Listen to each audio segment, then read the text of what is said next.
This channel does not promote any violent, harmful, or illegal activities. All content provided by this channel is meant for an educational purpose only. अध्यक्ष महोदय, हमारे देश के करोड़ों देशवासियों के संघर्ष में, अपने अधिकारों की पहचान में, इनकी कठिन से कठिन परिस्थितियों से लड़ने की अपार हिम्मत में और देश से न्याय की अपेक्षा में हमारे संविधान की ज्योत जल रही है।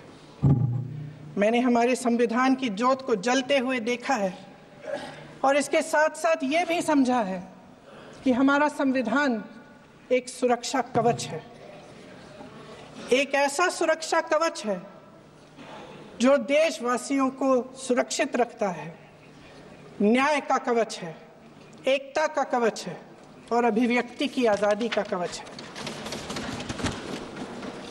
दुख की बात यह है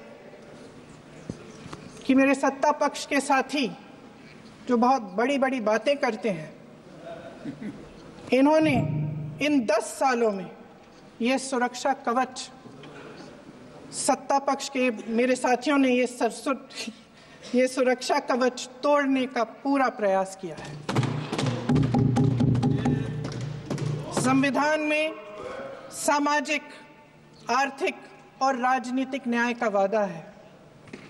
ये वादा एक सुरक्षा कवच है जिसको तोड़ने का काम शुरू हो चुका है। लैटरल एंट्री और निजीकरण के जरिए ये सरकार आरक्षण को कमजोर करने का काम कर रही है। अगर लोकसभा में ये नतीजे नहीं आए होते तो ये संविधान बदलने का काम भी शुरू कर लेते।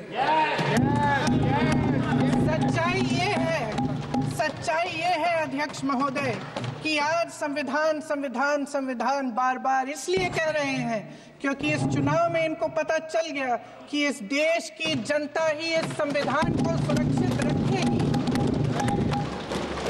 कि इस चुनाव में हारते हारते जीतने से इन्हें एहसास हुआ कि ये संविधान बदलने की बात इस देश में नहीं चलेगी।